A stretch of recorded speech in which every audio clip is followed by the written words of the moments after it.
This is the Scenario Radio Show, real talk with a playlist.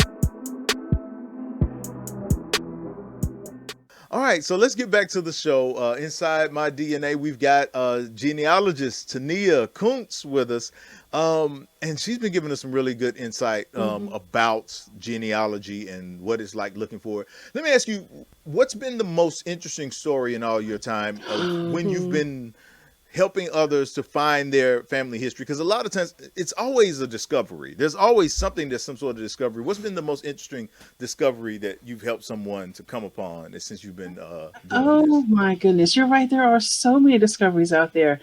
I would say one of the most interesting ones. Okay, I have to think of one from someone. Okay, well, I'll tell you. Generally speaking, one of the most interesting things that I do enjoy helping is when people are able to discover who their slaveholders were, right? Because that has a lot of impact, right? A lot of emotion tied to it. And when you can identify the family that enslaved your own, yes, it causes emotion, but it also opens up doors because you might discover records from that slaveholding family about your own family. So anytime I'm able to help someone, break that barrier and Yeah. connect with a white family, that begins a whole new path of exploration.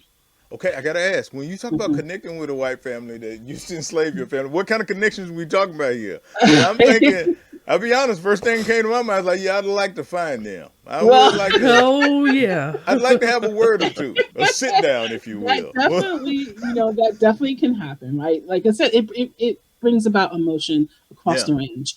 There's the component to it to think that these people, owned your own family and the inhumane conditions that your family had to bear because of what they did. There's Hmm. also the perspective of, well, maybe they had records that helps you go back further and further.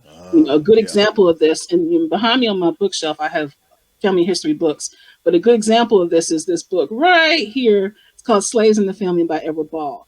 Hmm. He's a white man who wrote about the slaves that his family, held and had enslaved.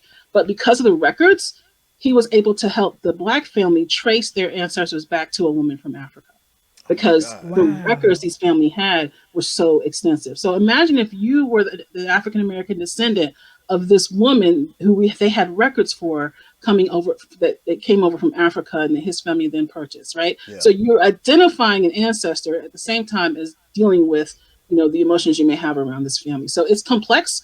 It's Yeah. not easy to parse out, but there is opportunity there to enrich your own learning. Yeah. So I know finding a slaveholder is something different that you see in white families, black families that you don't see in white families. What are some other things that you see that are differences Different. in the black families versus the white families? Not necessarily one's better than the other. Might be is culturally different, but just some things that just like, hey, I haven't seen that in black families, or I do see this more often in white families than I don't see in black families. Well, the answer that comes to mind for me with that question is think about how the black families would have had to live. So we have resources like the slave narratives. You may be familiar with that. So back in the 1930s, the Library of Congress, Hmm. well, has this archive of interviews that were done with formerly enslaved individuals, and they talk about what their experiences were. And you'll hear them talk about their experiences, and on the surface, they may say, well, Master so and so didn't treat my family bad, right? They may say that. But think about who they're being interviewed by in the 1930s, right? Oh. Right. Or how comfortable are they going to be telling the real story? Yep. And I have an Mm. example in my own family history that's a perfect representation of this dichotomy. I have an ancestor who actually was an overseer on the plantation, right? And when he passed away in 1899, the newspaper article about him calls him a good old for the war darky. So when I read that, I thought he's one that displays to the white people he's gonna, follow along with what they want him to do. Yeah. But then I also learned he helped his 15-year-old son escape slavery. That son then made it up to Rhode Island, settled there, and was able to, have his own family life there. But he helped his Wow. son escape slavery by hiding him in his floorboards in Mm. his cabin for a whole winter.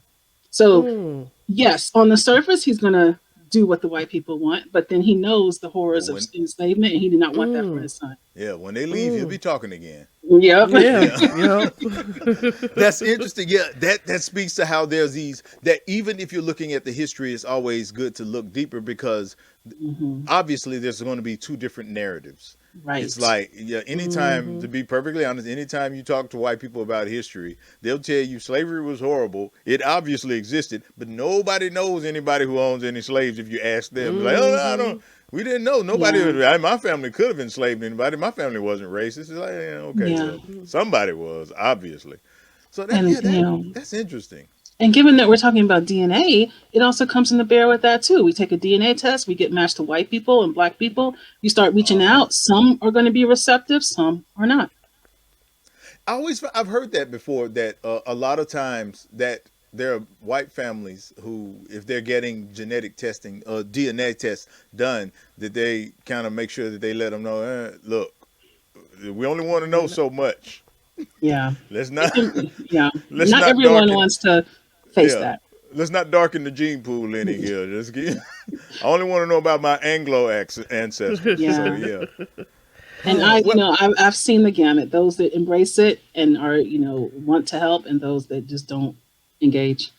yeah. What is your perspective on the DNA testing in the kits? Do you encourage them or do you I say do. no? I do Okay. absolutely encourage them. Yes. Okay. And I understand the hesitancy, right? Because given, the mistrust that is around because of what has been done to our people over the years, but there's a lot of power and potential in them, a lot of opportunity to learn more. And so I do encourage them and try to answer as many questions as I have for anyone who is hesitant, Mm. That's great. or answer That's as many great. questions as they have. Not I try to answer as many questions as they have. So, if someone's interested in learning more about what it is you do, how you do it, and all those things, what's the best way for them to make contact or to follow you? Where they can Sure, follow you? sure. So I am also on social media, right? I have a website, taneyakoonce.com. I also have a Facebook group called the Academy of Legacy Leaders, and it's designed for people interested in their family history, whether you're a beginner or whether you're experienced.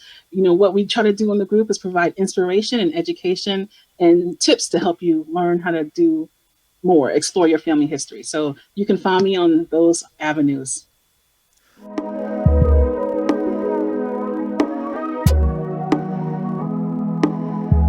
This is the Scenario Radio Show. Real talk with a playlist.